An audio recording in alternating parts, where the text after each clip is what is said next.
Hey there, valiant warriors. Welcome to Commitment Chronicles, the supreme boot camp for men navigating the treacherous minefield of love.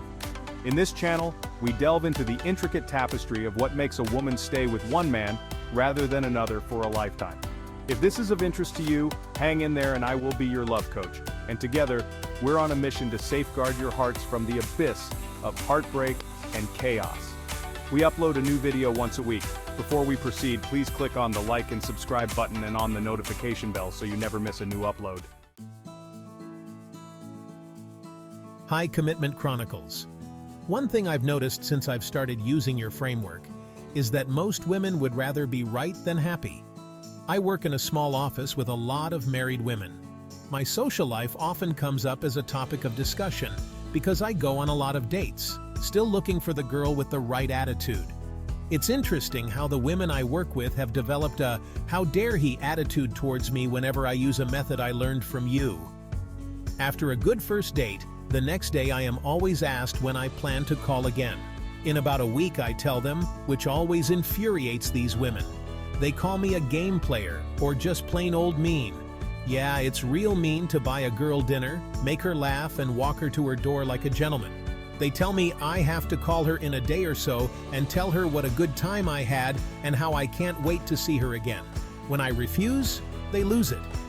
I get responses like, "How is she gonna know if you like her?" My favorite answer to that is, why in the world would I be taking her out if I didn't like her? Ironic how it's girls who will go out with a guy that they have no interest in. But in their minds, it's the guy who must let the woman know how he feels about her from the start. I watch time and time again as my female office mates give advice to the other two single guys in the office. When that advice inevitably blows up in those guys' faces, the women never ever take responsibility for screwing things up for the poor saps. But hey, I have to say that those guys deserve what they get for it for asking a woman for advice about another woman. When I try to help these guys out, the women say, "Don't listen to him, he hates women, he hates marriage." Well, if I'm such a rotten guy and they are so happy in their marriages, then why are they so interested in my social life? I never mentioned that I am using your framework. They would crucify me if they knew that, but I can't understand why they are so offended by what I do.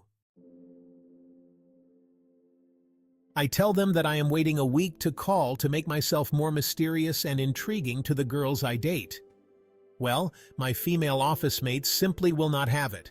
They think that I am doing these things simply for the glorification of my own ego, or as some sort of punishment to all women.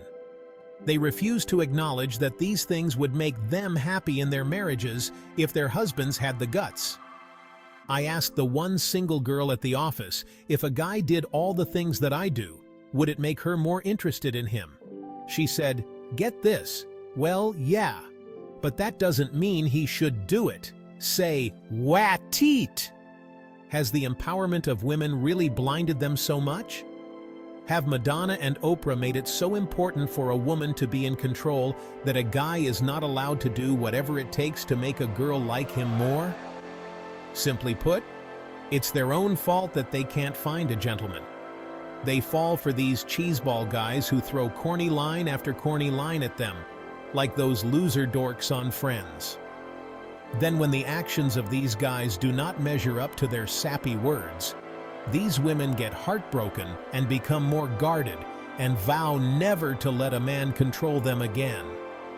Women in this country need to be re-educated more than ever. They need to take a look in the mirror and say, there's nothing wrong with a man being a man. Only problem is, who's gonna tell them this, Oprah?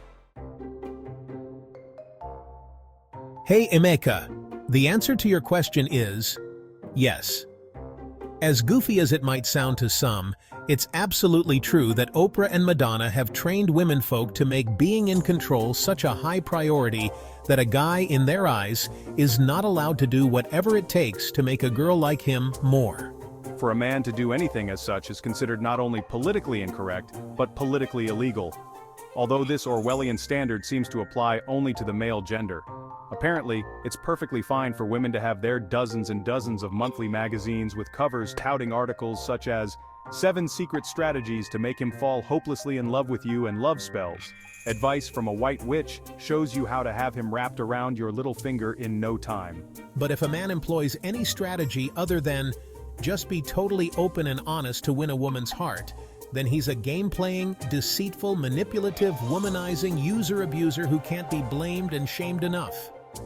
And I thought the women's movement was supposed to be about equality.